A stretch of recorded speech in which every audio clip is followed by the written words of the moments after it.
So First Chronicles chapter 15 is what we're going to talk about today. In this chapter, we're talking more about David bringing the Ark of the Covenant into Jerusalem. So if you remember 2 chapters ago, we mentioned this story a little bit more. So we're going to continue on with that today. So David's going to get the Ark of the Covenant. Remember, it was after he brought it back from Kirjath Jearim, or I just forgot the name of the place, but something like that. After he brought that back, he didn't have a place to put it, so he gave it to Obed-Edom to keep. And he's like, what am I going to do with it? So he put it in his house and took care of it, and his household became very prosperous, very blessed, basically. And David's like, oh man, he's getting blessed, so I want it moved to my house now. That there's a whole other side value to taking care of the Ark of the Covenant. So he is going to make a big deal out of this to bring the Ark of the Covenant in. So let's get started. Verse 1. And David made him houses in the city of David, and prepared a place for the Ark of God, and pitched for it a tent. Then David said, none ought to carry the Ark of God but the Levites, for them hath the Lord chosen to carry the Ark of God, and to minister unto him forever. That, of course, goes back to the law of Moses, times with the Levites, of taking care of the ark and helping them out. So he went to get Levites and bring them in to help out. So verse 3, David gathered all Israel together to Jerusalem to bring up the ark of the Lord unto his place, which he had prepared for it. And David assembled the children of Aaron and the Levites. Now for the next about 5 or 6 verses, they're going to go through and talk about the names of these people who are coming together to help take care of the Ark of the Covenant and transport it. So we're not going to read through all of those. You can read those through. We're going to start back on verse 12. And said unto them, ye are the chief of the fathers of the Levites. Sanctify yourselves, both ye and your brethren, that ye may bring up the ark of the Lord God of Israel unto the place that I have prepared for it. For because ye did it not at the first, the Lord our God made a breach upon us, that we sought him not after the due order. Now, just so you understand in here, it's not that the Lord God made a breach upon them. Verse 13 almost makes it sound like it was God's fault that they didn't follow the commandments. That's probably, again, one of those mistranslations that we see where it almost tries to blame God for their human problems. They breached the commandments. They didn't keep the commandments, and that was part of the problem they had. So David wants to restore the rightful order of things with using the Levites and the sons of Aaron to help in taking care and transport the Ark of the Covenant. So verse 14, so the priests and the Levites sanctified themselves to bring up the Ark of the Lord God of Israel. So again, they're not just, let's just go fetch this ark and bring it up. They have prepared themselves. They are doing things to be more spiritual, to be prepared to handle a sacred artifact like the Ark of the Covenant. Verse 15, and the children of the Levites bear the ark of God upon their shoulders with the staves thereon, as Moses commanded according to the word of the Lord. And David spake to the chief of the Levites to appoint their brethren to be the singers with instruments of music, psalteries and harps and cymbals, sounding by lifting up the voice with joy.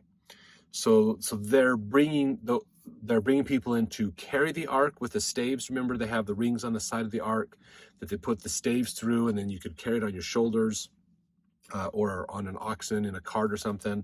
But they're bringing here, and then the rest of the priests are going to follow singing hymns. Now, hymns to them is different than hymns to us.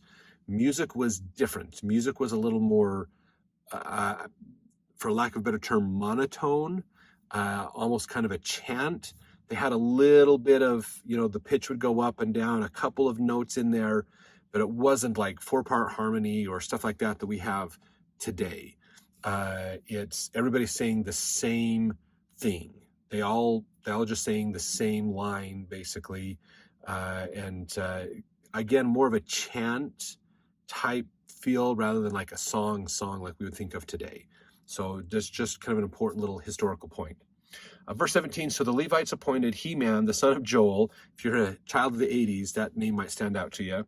And of his brethren, Asaph. And so they're going to go through and name the rest of these people for the next several chapters.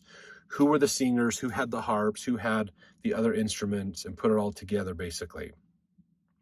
Now, verse 24, they're talking about the priest did blow with the trumpets before the ark of God, And at the end, it says, and Obed-Edom and Jehiah were doorkeepers for the ark. Remember, Obed-Edom, it was his house. He was the priest that was to take care of it, that was greatly blessed. Verse 25, so David and the elders of Israel and the captains over thousands went up to bring the ark of the covenant of the Lord out of the house of Obed-Edom with joy. So they're making a big deal out of this, to bring the ark out, to have like a whole procession around this, basically, with singing and musical instruments and things, praising God, which is a great thing to think about, because then, when we hear of people who have grand visions of the throne of God, we usually hear of concourses of angels singing praises to God. So this is in a similar fashion to that.